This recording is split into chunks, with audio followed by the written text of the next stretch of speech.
What's up everybody and welcome to another video. In today's video we are taking a look at a pretty simple topic that I've been thinking about for quite some time that I just kind of wanted to express to you guys. So this should be a shorter video altogether, but I get a lot of questions from people that are like, hey, what Balisong do I buy? Like, there are so many possibilities in the Balisong ecosystem. What Balisong do I buy? And then they'll bring up specific Balisongs to me. Like, one question I hear a lot is, oh, do I get a Crackerakin trainer or a Prisma Pro trainer? You know, I'll have that come up all the time. And you know what? My consistent answer almost every time is buy the one you like the look of. Because here's the thing. Like, Balisong reviews are really useful to some degree because every Balisong is extremely unique, right? Every Balisong has its own performance quirks and features that will make different people happy in different ways and make different people uncomfortable in different ways. But, and I plan on making a similar video about this later when it comes to like why my collection is the way it is. The thing is, at the end of the day, while, yes, it is important to buy Balisongs that you prefer, a lot of the Balisongs in my collection aren't necessarily what I, like, quote-unquote, directly prefer. And, in fact, some of the Balisongs in my collection that you would think I would prefer are ones that I actually kind of don't like as much. And the reason for that is the reason I even have a Balisong collection in the first place is because I'm not trying to buy Balisongs that I necessarily prefer, right? Like the Balisongs that I want interesting Balisongs. I want fun Balisongs. I want cool Balisongs. You know, I don't want the same thing over and over and over again. The whole point isn't to have a bunch of copies of the same thing, it's to have a bunch of diversity and to enjoy the Balisong hobby for what it is, which is a diverse set of different instruments to participate in the hobby.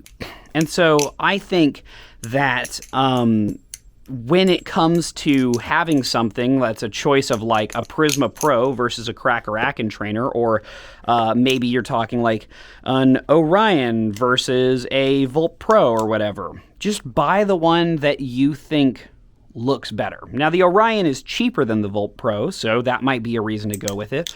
But if you have the money to buy either, then I personally suggest just to go with the one that you think looks cooler, because here's the thing. Both of these, and the Crackerakin and the Prisma Pro, and a bunch of Balisongs that are like the more popular ones, they're all going to clear the bar that is flippable.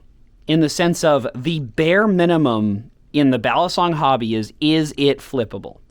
And all of these products obviously clear that bar. There's a reason that they're all well known, and it's because they all, you know, clear that bare minimum bar of, is it flippable?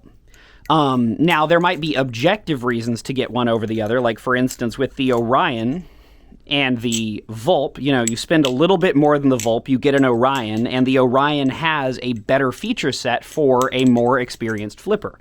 So that might be a good reason to get the Orion over the original Vulp, right? But at the same time, it's like both of them flip.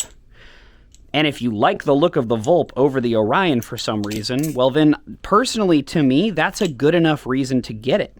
It's a very similar thing with like the Tsunami versus the Seraph. It's like both of these are gonna be fantastic Balisongs for the price. You know, they're both very expensive, so they're all very high end, but also they're both going to be fantastic. However, they look extremely different. And so if you're coming down and asking the question of, oh, should I get a Tsunami or a Seraph? It's like, well, the experience between them is going to be extremely unique. Like, they are nothing alike experience-wise other than their build. You know, the Tsunami is extremely square, the Tsunami is extremely round, the Seraph is extremely square. There's a bunch of differences in their flipping, feel in the hand, all of that stuff. But at the same time, not much of that actually matters until you try it. And the only way to try it would be to buy both. And that's spending an insane amount of money. Don't do that. Instead, just go with the one that you think looks cooler, because by doing that, you will absolutely feel a benefit. Like by going with the one that feels that looks cooler to you, you're gonna like it regardless. Like, whether or not you buy a Tsunami or a Serif, you will like it. You know, that's what I mean. So just, you can expedite your process of which one should I get by just going with the one that you think looks nicest, because you will like it either way. Like, similar with the EPS Wraith and the Serpent Striker V3, right? These aren't in the same class of price, though they kind of are. The Serpent Striker V3 was less expensive than the Wraith, but of course it isn't made now anymore, so that's a thing. But between them, they both flip fantastically. They flip very differently, but they're both fantastic flippers in their own right. And so either of them would give you a fantastic experience. Therefore, buy the one that you think looks cooler.